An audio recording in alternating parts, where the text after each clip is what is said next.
If somebody asks you to tell your story, do you even really know what they're asking? Most people don't, but let's find out. Welcome to the show. Tired of the hype about living the dream? It's time for truth. This is the place for tools, power, and real talk so you can create the life you dream and deserve. Your ultimate life. Subscribe, share, create. You have infinite power. Hey, welcome to your Ultimate Life podcast, where what we talk about is have that life, how to live that life of purpose, prosperity, and joy. When I use the word ultimate life, people have all kinds of reactions. You know what it is most of the time? Most of the time, people are reacting to pressure that they're feeling in life right now. And so if I say, what is your ultimate life to you? If they're feeling like they've got too much to do, they say freedom. If they're feeling like the money situation's up to their nose, it's like, oh, if I just had more money. It's usually a reaction to that. But I want you to think for a minute about what really is the ultimate life. I've spent a lot of time over the last 20 years thinking about that. Nearly 20, 19 years, thinking a lot about that. And the reason is because I had a reason to make a dramatic change. Like, 19 years ago in August of 2007, radically shift who I was being, what was going on in life and all that stuff. And since then, I've been an author and a coach and all the rest, and a podcaster and a television personality and a bunch of other things. But what I've discovered is that ultimate life has a lot less to do with immediate circumstance and a lot more to do with long-term joy. It has a lot to do with purpose. And that's why when I talk about ultimate life, I define it as purpose, prosperity, and joy. Because when the immediate pressures drop away, like the water gets out from under your nose, you start thinking about larger things. So let's talk about that a little bit. I want to talk about what story is and why it matters. Right now, we're in the middle of playing the World Cup 2026. Now, I don't know when you're going to hear this, but the World Cup 2026 is on. And you know what it reminds me of?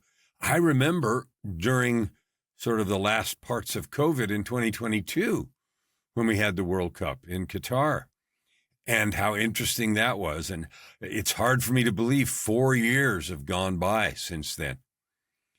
But they have. Wow. Zing, 4 years.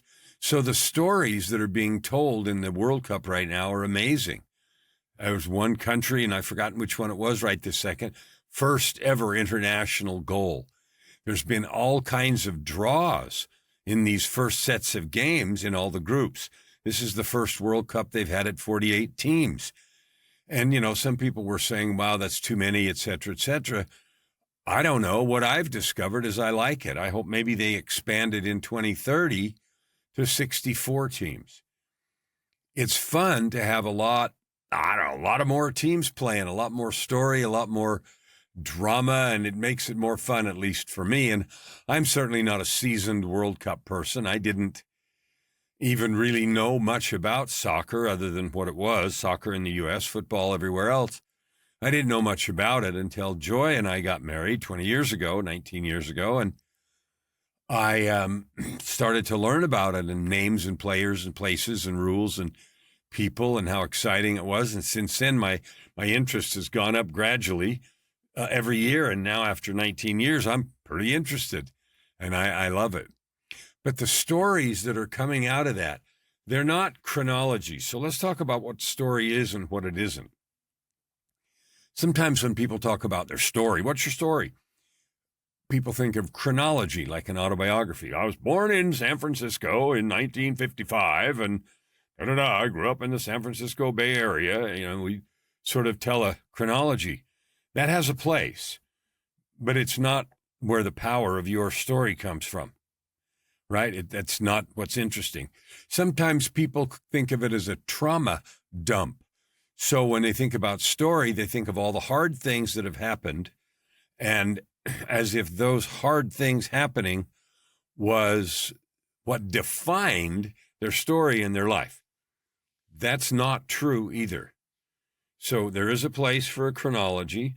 There is a therapist's office for a trauma dump. And there's a place for all those things. But the story that's connected to your ultimate life, purpose, prosperity, and joy, is a completely different story. So let's talk about what it is, because most folks have no idea what it actually means, right? Autobiography, trauma dump, list of events, dragging the listener through everything that happened. It's not very interesting. Your story, so let's use this definition to start with. It's not everything that happened to you. It's what you became because of what happened. So think about that. The story that matters is what we become because of what happens.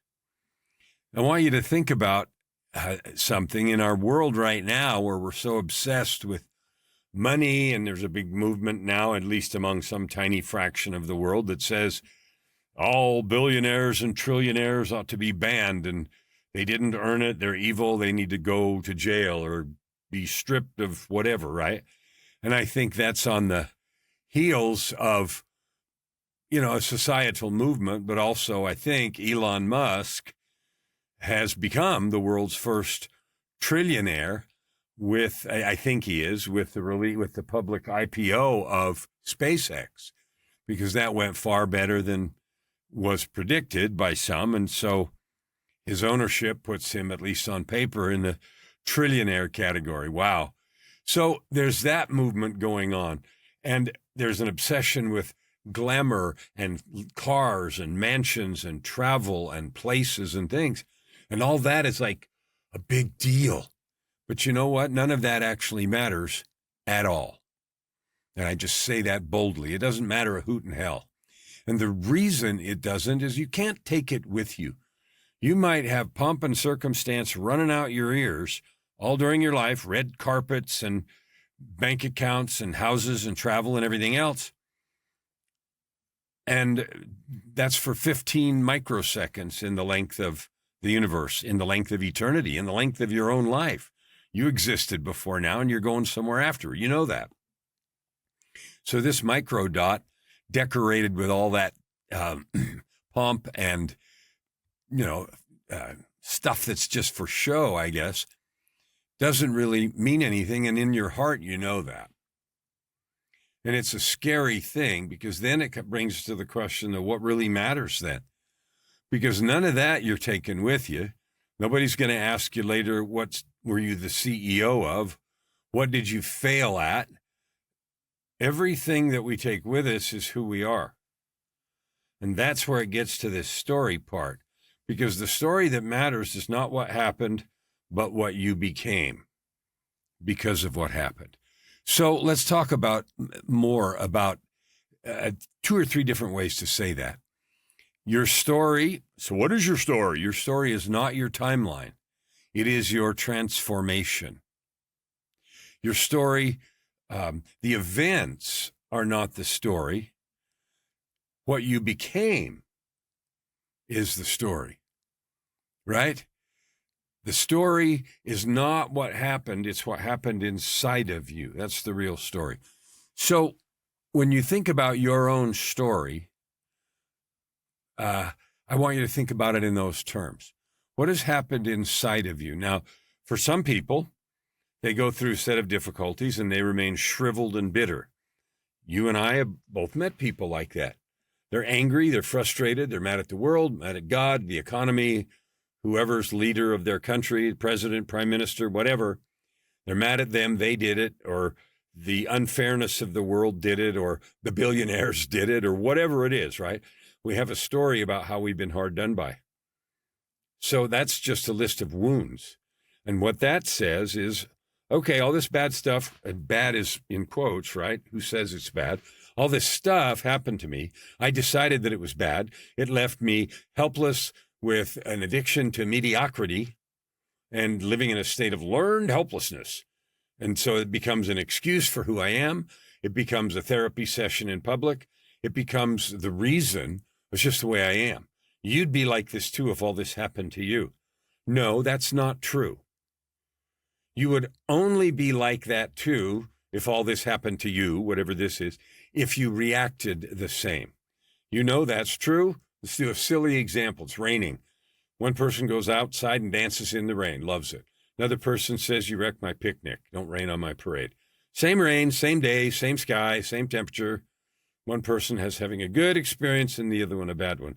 So the idea that if the same set of things happen to two people and one reacts angrily and with blame and fiercely resentful and negative and that kind of thing, that anybody who went through all this would be the same is flat, not true, end of story, never. Unless person B chose to react the same way. And that's the key about story, right? If two people go into battle and one gives up and lays down and gets crushed and the other one rises up in courage, the story is the one who rose up in courage. Not because people don't lay down and die, because they do, and we feel bad for that and so forth. But the piece that we are drawn to is inspiration and growth and possibility and opportunity. And there's no question that people have different abilities. You know, you may have way more ability than me. You and I may get in a situation and you may immediately see a way out and a possibility there. And I might be throwing up my hands saying, I'm finished. I can't do this. That is easily, possibly the case. No question. But we always get to choose, and developing that choice is what's important. All right. So another piece about story is a lot of people confuse confession or disclosure of some kind. They confuse that with story. Again, that's just saying what happened. Bad things happened to me, so I tell a story and I blame everybody else, and that's a story. No, it's nothing. It's really a story about who I am. I've chosen to be a victim. I've chosen to blame everybody, and I've chosen to view myself as helpless, hopeless, and lost forever. If I react that way. That's the real story, not the events that happened. So disclosure says, okay, here's what happened, here's what I went through, and here's how it hurt me. A real story that matters says, okay, here's what happened, here's what it meant, here's what I chose, here's what I learned, here's who I became. Okay, and here's what I can now offer because of that. And I don't necessarily mean offer in terms of business, although helping people write their books, write their stories, and turn it into products and services is something I love to do. And this Dream, Build, Write It here on the screen is evidence of that. Go there and see if you want to do that. But the point isn't just that. It is we choose how we walk through the world. Something that I've learned to choose that I didn't used to do is I'm optimistic. I'm absolutely optimistic. There has got to be a way. I never quit. I never lay down. I never say I give up. I don't live there. But that's a choice. Like you, I've had, pile of setbacks and discouragements, and, the list is long. Maybe yours is longer, but we've all had them. So the story, like I said, it's like, how do you choose who you become?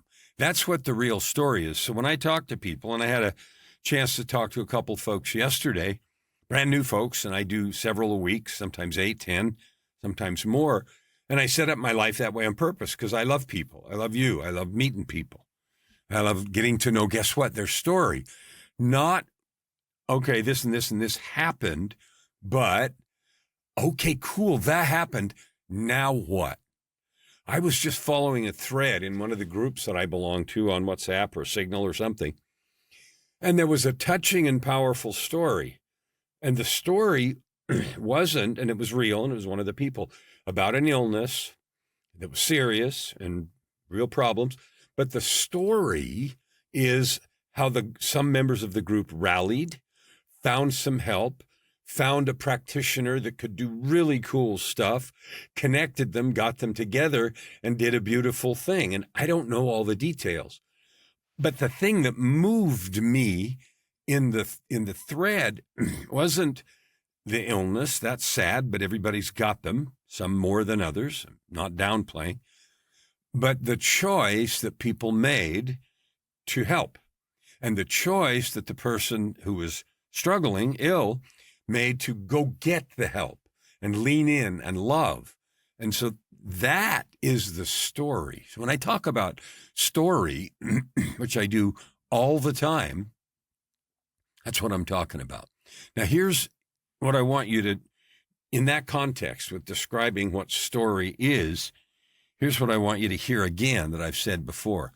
Your story, the story of your development, becoming, the choices you made, that is the most important gift you have to offer the world. And I say that repeatedly, and I say it boldly and without hesitation. And here's why I say that. I can learn to be a physicist. I learned to be an electricity market designer. I have learned to be a recording engineer and a mixing engineer and a musician and a composer and a vocalist, and you have learned. Like, as I said that, I'm hoping you're thinking of all the things you've learned to do. Those may be useful and helpful, and I may bring pleasure to people because I build a building or sing a song. But the truth of sharing our humanness comes when we share the story that we have. How did we get here? The musician who struggles through this, that, and the other. The artist who lives alone and, or in poverty and this and that. And then finally, that's the thing. And the reason the finally even happens is because somebody didn't give up. Because somebody that gave up, their story goes to, I was overwhelmed, the struggles were too great, I quit, and I disappeared. That is the story of their development. The opportunity that we have is, our story is, this happened, I chose to be resilient, I chose to look inside, I chose to turn to the divine, I chose to get the help I needed, and I became resilient, capable, and then I became a source of help for that person who's given up. I became a source of light, a beacon of light, vessel of love and conduit of power for that person or persons. And that's the outcome of identifying and sharing our stories, because you do become a beacon of light, a vessel of love and a conduit of power. Because I have so many guests on this show and on LA Talk Radio, I cannot even count the number of people who are that very thing. They have a story, they became resilient, they overcame this, that, and the other, their own difficulties. Then they adopted a cause, absolutely and no doubt related exactly to the story of their overcoming. And now they have become a beacon of light, a source of help, and a lifting and blessing force in the world. Now, peripheral piece to that is how you turn it into a business, monetize it, make money. And sometimes people get confused about that, like it's somehow evil, and you contaminate the story of growth and redemption if you turn it into a business. No, you don't. If you have a story of redemption, of growth, of overcoming, of resilience, of not giving up, you are free to be an accountant or an engineer and then share that story of redemption in circumstances that make sense to you in the limited time you have. That is one way to do that. A more effective way, a more powerful, a more far-reaching way is to identify the story of resilience that you have lived, which is your own lived experience, and then figure out how to reach a lot of people and turn it into a business, not from greed, but from sustainability, not from self-aggrandizement, but from reach. We can reach a lot more people and do a lot more good if we create a lot of cash in the process. So that's why I talk about story the way I do. And I thought, I really need to talk about what it is and what it isn't. Okay. So here is a list, and I've got a little list here. I'm going to share it with you. What your story of becoming, I call that the story of your becoming. And I say it's the most powerful thing you've got. And here's why. Once again, I say that because I don't care what you learn to do. Rocket science, engineering, accounting, art, music, whatever it is, social work, I don't care what you learned to do, because as long as it's something you do, it's that thing over there. The minute it becomes part of who you are, because it is integrated into your own growth, resilience, recovery, sharing, love, and service, it gets way more power. You know that because you can hear someone tell a story, and if they're not involved in it, they tell a story and it has a certain amount of impact. If it's their own story and they're telling it with truth and power, the impact goes crazy. It's just like someone winning an Oscar for Best Actor or Actress. When they are convincing in the truth, when they become, it's like method acting, when they become that character and live the truth of the story, we get blown away and we give them awards for doing so good and touching us so deeply. All right, so instead of just events and chronology and blame, here's what's really in the story. The original world that you lived in, the assumptions that maybe you inherited from circumstances, society, parents, church, school, whatever, the wound and problem and obstacle or hunger that you felt, the things that affected you deeply. The next thing is the moment that life interrupted you, slapped you upside the head and said, you don't have to live like this. You don't have to stay defeated, small, giving up. You don't have to do that. There's another way. It includes failures that shape you or me and lessons that cost us something. The lessons that cost us the most are the most important. It includes the identity you outgrew. One of the things I see from my own life now, it's almost 71, is I've outgrown several identities. So have you. That story of growth is worth millions. Millions of people and millions of dollars. Millions of pounds of influence, however you measure that. Lives changed, hearts lifted, blessings bestowed. The story includes the truth. Maybe you finally accepted that you might have heard 1,000 times and either rejected or didn't understand or couldn't believe. The story also especially includes the person you have become and the wisdom that you now have to give. And this is where I want to draw out gigantic distinction. I'm a coach. The world right now and in the last 20 years has been full of coaches, 95% of which haven't been very effective or very good, which is why most of them have not and cannot make a living. The reason that is true is because the wisdom they are giving, sharing, is not their own. It is borrowed wisdom. I read a book, I took a class, I got a certification, I learned how to do a thing, which is, I always point because it's like that thing over there, it's not in here. The wisdom you share that comes from your own story, that's clouded in light and sung with the voice of angels. I don't know why, but there's a piece of power that comes with that. Now, I want to go back for a minute to the World Cup, which is, like I said, last night there was a game where somebody got their leg broken, and the crack was so loud that the teammates on the sidelines heard it. And the minute it happened, it came running out, and, the other team lost. They had gotten one red card already and were a man short, and that infraction produced a second red card, which meant they were 2 people short. So they got obliterated on the field. The score was 6-0, and it was Canada's team who won. And I'm living in Canada, and Joy and I are both U.S. and Canadian citizens, so we're rooting for both teams in 2 of the 3 host countries.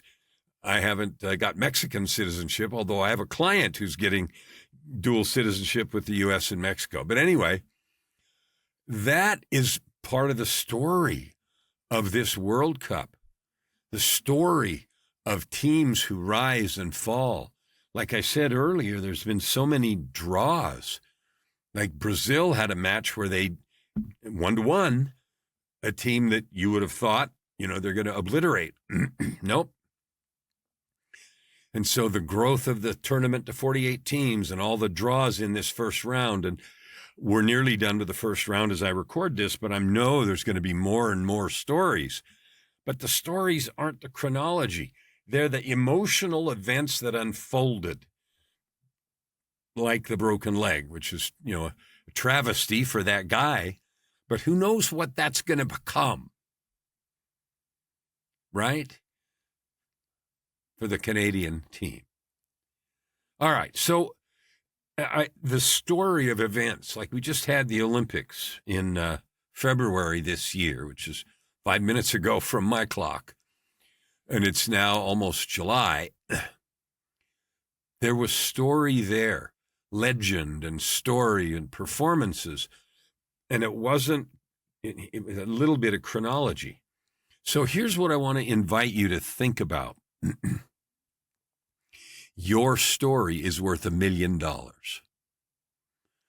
That doesn't mean that if you go vomit on my desk, I give you $1 million. Or if you go vomit in a movie studio, they say, wow, let's make a movie. Here's $1 million. Here's how it is worth $1 million. If you go through your life, look at your developmental story, the way that we've defined it, figure out what the events have caused you to become, what you now know, the wisdom you have accumulated that you now can share. If you look at that, you have a package of information, wisdom, and truth. Now, information is free, and the rise of AI has underlined and made an exclamation point after that statement. So information is worth jack today. You can find out anything in 2 seconds. I'm exaggerating. 22 seconds, right? Chatty's on your phone or Claude or whatever you use. Ask it questions and it tells you what you wanted and 50 other things. And yeah, it hallucinates occasionally, but it's right most of the time. So information isn't what's valuable anymore. And info marketers, info products were the staple of the internet industry for, who knows? You know what is valuable? Lived experience. Because that turns the information into truth bombs.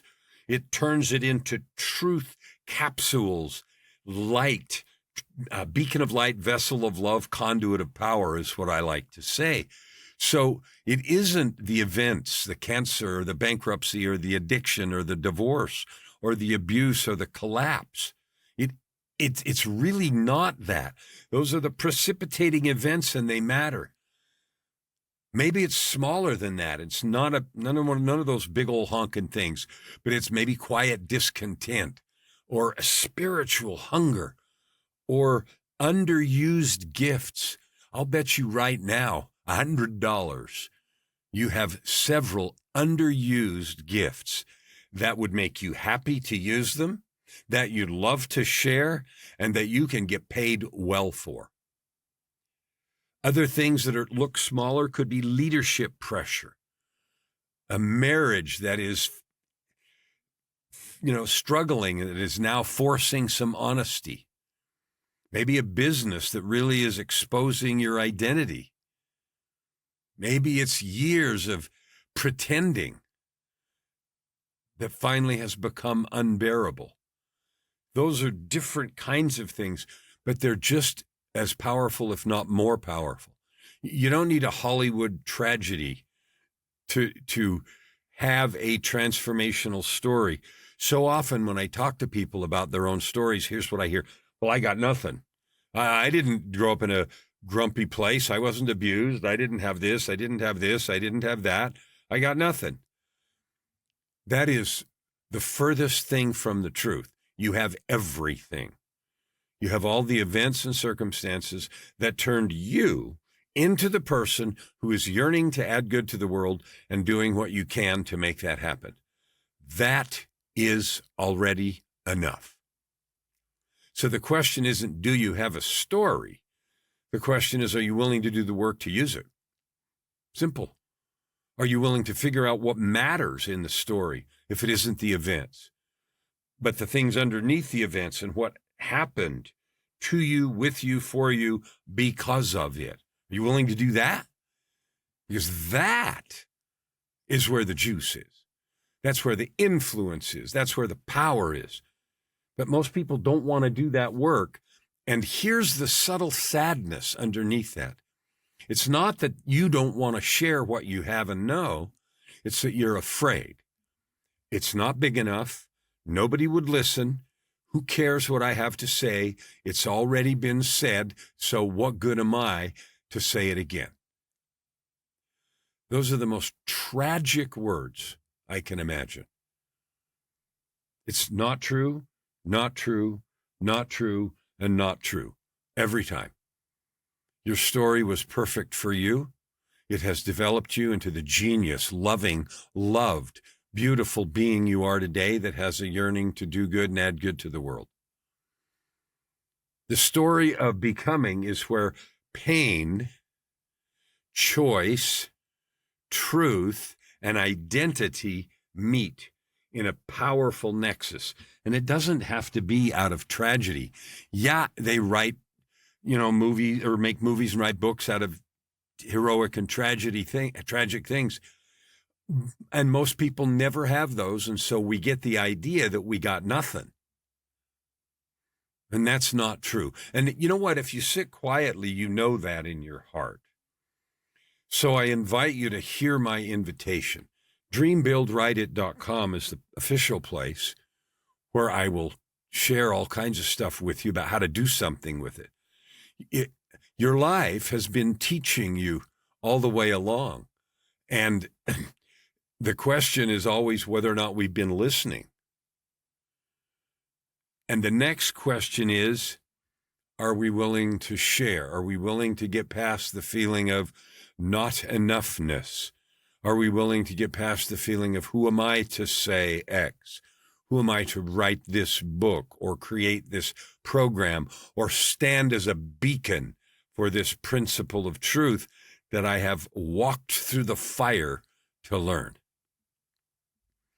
So a lot of people that I talk to and work with are coaches, mission-driven entrepreneurs that may not be coaches, teachers, consultants, and whatever business you have, if it is founded on the idea that you're doing it to add good to the world, not just to make a living, if you're doing it to raise the consciousness of the planet, if you're doing it to alleviate suffering and lift and bless, if you're doing it because you feel driven to and you can't not, this is your call. To organize your story more powerfully than you ever have, to figure out what it really is, because the story that you have in your heart, it is the source of your authority. And the reason is quite simple. I don't care what you've learned to do. The true authority, the kind that comes from just being in presence with someone, comes from lived experience and from nothing else. Lived experience is the key, the catalyst, the glue, the magnet, the thing that creates both relationships and it creates business, cash, a following, and all the rest. And any attempt to fake that falls apart eventually. Sometimes immediately because our BS meters go off. And sometimes people that are really good at it fool people and lie and cheat. And I'm not talking to or about any of that stuff. Your real developmental story that we've talked about today, who you have become because of these events, that's where your authority comes from. It's where your compassion comes from. That yearning in your heart you have to add good to the world and bless people's lives. It's where your pattern recognition comes from. You know, you develop the ability to see immediately what's going on. I hear people who are consultants or coaches of some kind, business, say, you know, I just have this ability to go in and right away see what's wrong and see what to do and this. And then they have a story about why they can't sell it. And that all has to do with what you believe about yourself and nothing to do with your story.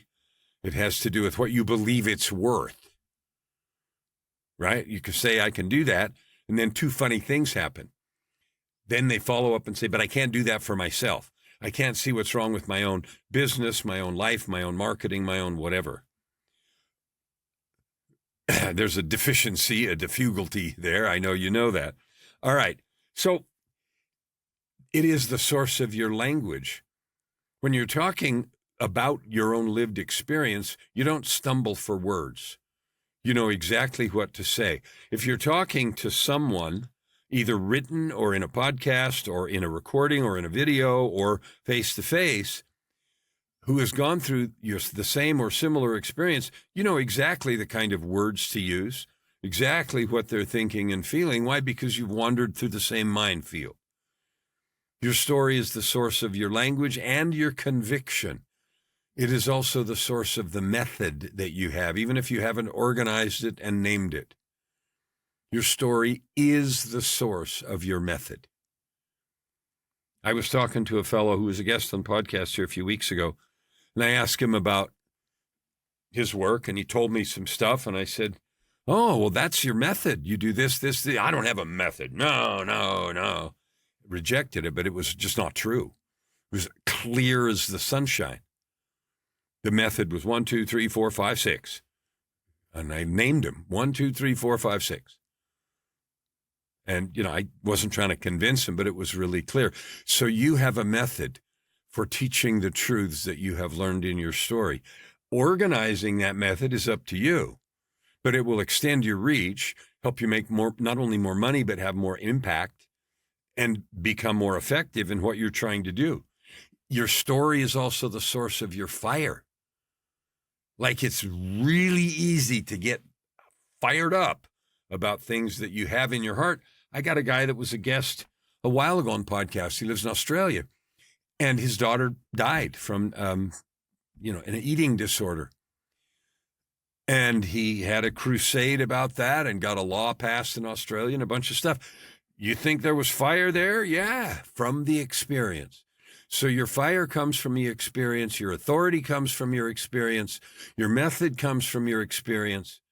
Your love, your life, everything comes from your developmental story. So we've talked today about what it is, what your story actually is and what it isn't. Now, I'm not pretending that skills don't matter. Of course they matter. You know, mastering the skill, the ability to listen deeply, mastering the skill of recognizing cues and nonverbal communication. Study matters. Studying the works and lives and processes of other greats who are doing similar work to you. Training matters. And so when I talk about story, I'm not trying to say, all that stuff's replaced, just story and you're good. Story is your invincible, unassailable starting point. And it's where most people stay. They don't organize it. They don't go through the training to express it well, either as a speaker or as an author or a product creator or a seminar leader or a coach. They just got the story and then wing it. You can do that. It won't be very effective, and you won't affect a lot of people. Okay, it might be very, very effective for a small group in a small number of situations. But if you really want to change the world, like you keep talking about, then the training, the study, the coaching, the skills, all those things matter. And I saved saying that for the end because I wanted to get so clear the piece that people miss. Because what we do is we go get skills, we get certifications, we study, and we become all these things, and then we think we're good. And we've left out the engine, which is the truth and story of your own becoming. Again, because you believe it doesn't matter, it's not big enough, who cares, and who am I, and all the rest of the ways we downplay those things. All right. What you know may be useful. Who you have become is almighty powerful. Your tools matter. Your being changes everything about what they mean. Your being carries the weight. People do not need your information. That's free. They need the truth that it has taken your life to learn. That's what people need, and that's your story. So here's a few questions I want you to think about. And I'm going to just say these, to take them in your heart and think about them. What keeps repeating in your life? What themes? What things have you had to learn the hard way? What have you survived that changed dramatically how you see things? What big burden has become a gift for you? Okay, what wound has become wisdom? What truth do you now carry that cost you a lot to learn? When did your life blow open but reveal something sacred and powerful? Those are questions that I want you to just sit with, because that's the genesis of the truths of your story. It has nothing to do with the events, again. So this is just the beginning of mining your story. We're not talking about writing anything or creating anything, because if you can't answer those questions, you don't yet know your story. You know your events. So this is an invitation to know your story. I wrote a book about that because I write books about everything, about how to do this, there's a tool in there to mine your story. So before you go out and coach or teach or lead seminars or whatever, make them 100 times more powerful by mining your story. You do not invent your story. You excavate it. You dig in and find the gold. Your story's already there. It's probably buried under the familiarity that we all have. It's so familiar to us that we discount it. That is the thing that has driven me to create, Dream It, Build It, Write It, and the other things that I do to help people mine and discover their story. If this conversation has made you want to do that, reach out to me, yourultimatelifepodcast.com. There's a contact form there. Or go to dreambuildwriteit.com and sign up for the next book challenge, which is all about exactly how to do this. You might be saying, I know I have a story, but I don't know how to find the thread. I know there's something in me. I know I'm supposed to do this, but I can't find it. Well, the processes that I have, because I've developed them for me first. The story arc was a process I developed for me. And I only wrote the book after people started asking me how I wrote so many books. So I want you to know that you're valuable. You're powerful. Your story matters. I don't care what you have or haven't been through. I don't care who's told you what. The story of your becoming, your developmental story, is powerful. It is the shaping of your life, not necessarily the events that did the shaping. I absolutely know you can have anything you want if you want to go create it. But the creation of impact and income and products, services, writing a book, that isn't going to do itself. But it is within your reach. And I can tell you that I, for one, can't wait to read your story, your life, your love, your passion. Because I know that when you do that, you'll be moving forward quickly to create your ultimate life. Never hold back and you'll never ask why. Open your heart and this time around. Right here, right now. Your opportunity for massive growth is right in front of you. Every episode gives you practical tips and practices that will change everything. If you want to know more, go to KellanFluckigerMedia.com. If you want more free tools, go here, YourUltimateLife.ca. Subscribe. Share. Stand with your heart.